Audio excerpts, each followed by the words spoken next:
Hello, this is the first video in my philosophy channel. Well, in the introduction I have mentioned that we have a kind of coronavirus shutdown in Georgia, many restrictions enacted now in country. So the very first topic which I want to touch and discuss is the topic of biopolitics. And the thinker, philosopher, whom I want to discuss with you is Michel Foucault. Now I have his book here, Society Must Be Defended. These are lectures which Foucault gave at the Collège de France in 1975, in 1976, and by the way, exactly on 17th March, because today is also 17th March, he gave a lecture where he discussed topics which I think are relevant for contemporary situation, and I offer you to read excerpts from Foucault's lecture. So my tactics will be the following. I will read the excerpts with you, and then I will make my comments on these excerpts.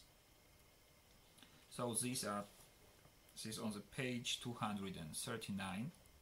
So Foucault said, "It seems to me that one of the basic phenomena of the 19th century was what might be called power's hold over life. What I mean is the acquisition of power over man insofar as man is a living being. That the biological came under state control, that there was at least a certain tendency that leads to what might be termed state control of the biological." So this is the general introduction of the topic. Then we omit some passages and carry on. Foucault said, "One of the greatest transformations political right underwent in the 19th century was precisely that sovereignty's old right to take life or let live came to be complemented by a new right which doesn't erase the old right but which does penetrate it, permeate it. This is a right, or rather precisely the opposite right.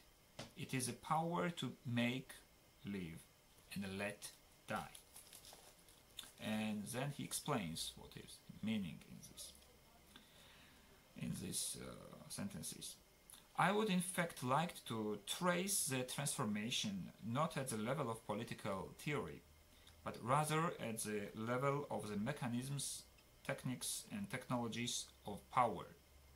And this brings us back to something familiar. In the 17th and 18th centuries, we saw the emergence of techniques of power that were essentially centered on the body. They were also techniques that could be used to take control over bodies. Attempts were made to increase their productive force through exercise, drill, and so on. Imagine, for example, soldiers. And this happened thanks to a whole system of surveillance, hierarchies, inspections, bookkeeping, and reports." Well, of course, Foucault's work, discipline, and punishment comes in mind. We are continuing. "And all the technologies that can be described as the disciplinary technology of labor. It was established at the end of the 17th century and in the course of the 18th. Now I think," says Foucault, "we see something new emerging in the second half of the 18th century.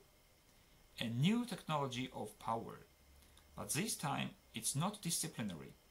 This technology of power does not exclude disciplinary technology, but it does integrate it, modify it to some extent, embedding itself in existing disciplinary techniques. Unlike discipline, which is addressed to bodies, the new non-disciplinary power is applied not to man as body, but to the living man, to man as living being, ultimately, if you like, to man as species. So Foucault makes a summary.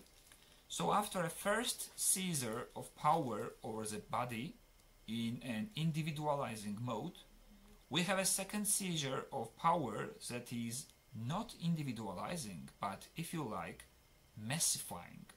That is directed not at man as body, but as man as species. After the anatomopolitics of the human body established in the course of the 18th century, we have at the end of that century the emergence of something that is no longer an anatomopolitics of the human body, but what I would call a biopolitics of the human race. And Foucault asks, what does this new technology of power, this biopolitics, this biopower that is beginning to establish itself, involve? And he answers, a set of processes such as the ratio of birth to death, the rate of reproduction, the fertility of a population, and so on. It is these processes, the birth rate, the mortality rate, longevity, and so on, which in the second half of the 18th century become biopolitics' first objects of knowledge and the targets it seeks to control. It is at any rate at this moment that the first demographers begin to measure these phenomena in statistical terms.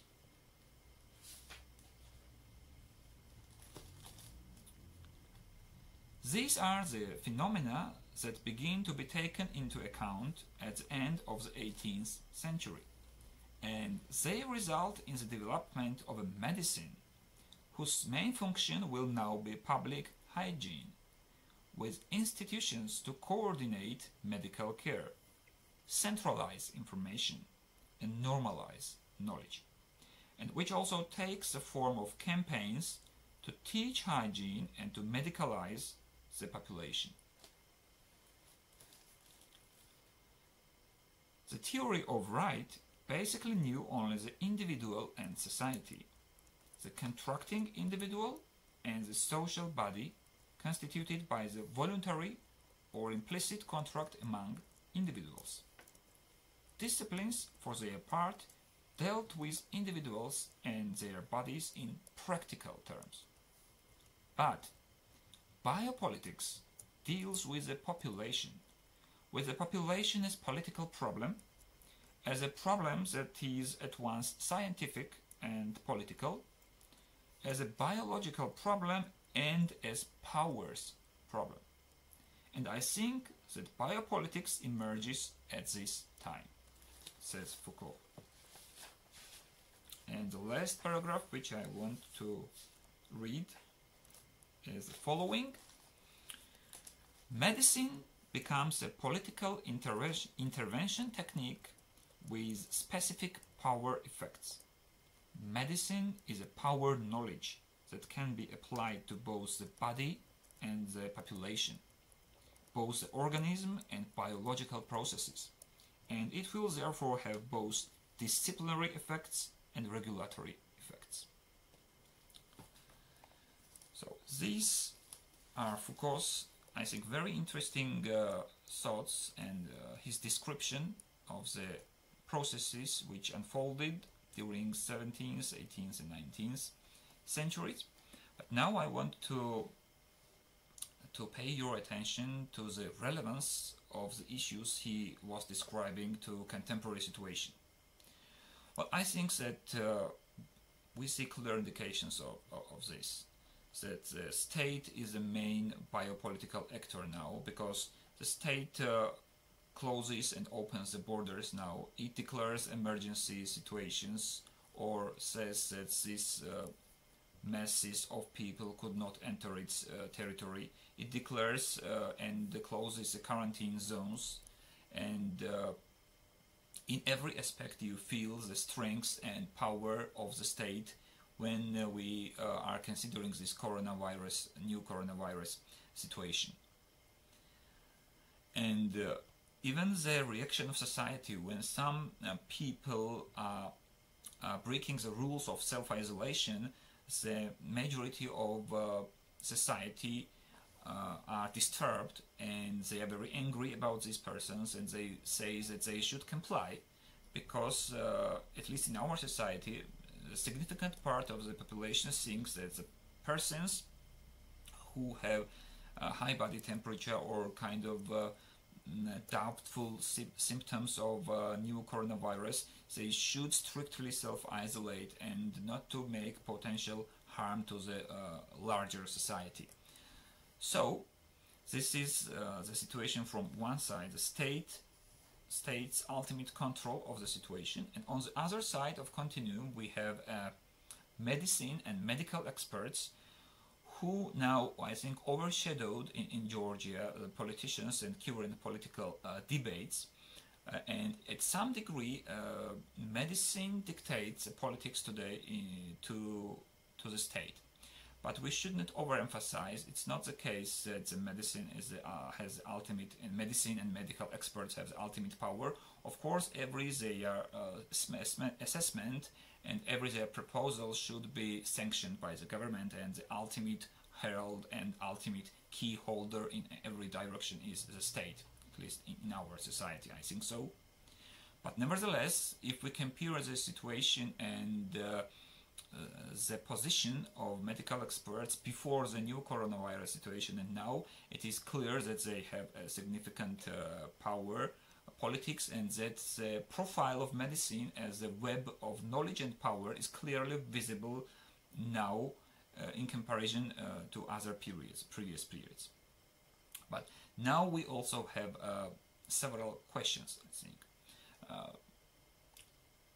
First of all, we had Ebola, we had swine flu, we have bird flu and other diseases also, but only now we have such strict measures undertaken by governments and states. So we have a general question, a big question, like, why is coronavirus so dangerous? So what is happening really? We hear every day, and we see on the internet, we hear it on the radio, from TVs, broadcasting that these and these numbers of persons died that day, previous day, and so on, but we don't have exact statistics. Which groups are the most vulnerable groups? Are they just migrants or some lower class persons, or the persons who didn't, who were not enjoying the possibility to medicalize themselves in specific institutions? So we don't have clear statistics, and this is, I think, kind of problematic. And the second is that there are many theories on the internet. You can see that these theories which state that coronavirus was caused by USA, or coronavirus was caused by China itself, but of course this can't be proven. So nor by a citizen, even not a philosopher, it doesn't matter. We can't prove these theories, conspiracy theories, but the question still remains. Okay, if this virus is not so very dangerous, so fatally dangerous and lethal, why are so strict measures undertaken by the governments? And why we have a situation in the world when the whole economy is shattering? So medical experts and governments give us only statistics, and eagerly they give us the clues and tips how to behave in specific situations, how to sneeze and cough, and what to do, and to wash our hands regularly, but they do not explain the situation which is around us. So I think this is a specific demonstration that medicine and state today in a contemporary world demonstrate this power knowledge web which has coalesced around this virus topic. So this virus, we have this virus, and we have this medicine and state knowledge and power, and I think there is more more to know in this direction, because they are like a cloud which doesn't give us, which do not give us the possibility to see what's happening actually. So this was my major line of thought. I think more or less I have expressed concerns I have in this regard, and I would like to hear also from other users. I'd be very pleased to hear more and to know more in this regard. What's actually happening? What is the coronavirus, and what kind of influence will it have in the future? Thank you for listening.